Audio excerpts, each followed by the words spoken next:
Hello everybody. आज मैं लेके आ रहा हूँ आपके सामने प्रेमचंद की कहानी बेटी का धन। और इसमें पहला एपिसोड है।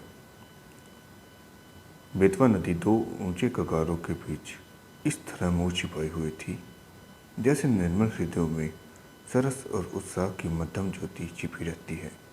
इसके एक कगार पर एक छोटा सा गांव बसा है जो अपने भगन जातीय चिन्हों के लिए बहुत ही प्रसिद्ध है। जातीय कथाओं और चिन्हों पर मर मिटने वाले लोग इस भगन स्थान पर बड़े प्रेम और श्रद्धा के साथ आते और गांव का बूढ़ा केवल सुखू चौधरी उन्हें उसकी परिक्रमा कराता और रानी के महल, राजा का दरबार और कुंवर के बैठके के मिटे हुए चिन्हों को दिखाता।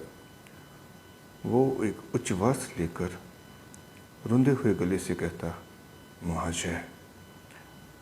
एक वो समय था कि केवटों को मछलियों के इनाम में अशरफियाँ मिलती थीं।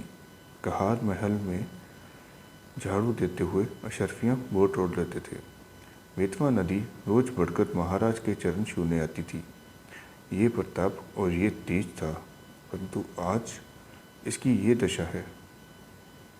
इन सुंदर उक्तियों पर किसी का विश्वास जमाना चौधरी के वश की बात ना थी, पर सुनने वाले उसकी सहृदयता तथा अनुराग के जरूर कायल हो जाते थे। सुखू चौधरी उदार पुरुष थे, परंतु जितना बड़ा मुंह था उतना बड़ा ग्रास ना था। 3 लड़के, 3 बहुएं और कई पौत्र पोत्रियां थीं। लड़की केवल एक गंगा जली थी जिसकी अभी तक गौना नहीं हुआ था। चौधरी की ये सबसे पिछली संतान थी। स्त्री के मर जाने पर उसने इसको बकरी का दूध पिला पिलाकर पाला था। परिवार में खाने वाले तो इतने थे, पर खेती सिर्फ एक हल की होती थी। ज्यों त्यों कर निर्वाह होता था।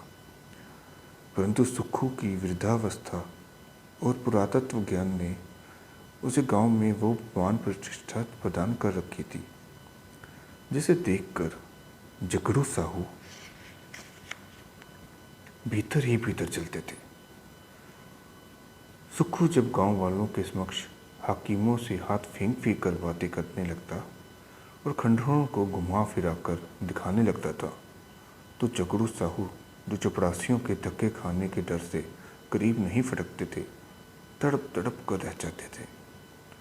अतः वे सदा उस शुभ अवसर की प्रतीक्षा करते रहते थे जब सुखू पर अपने धन द्वारा प्रभुत्व जमा सकें।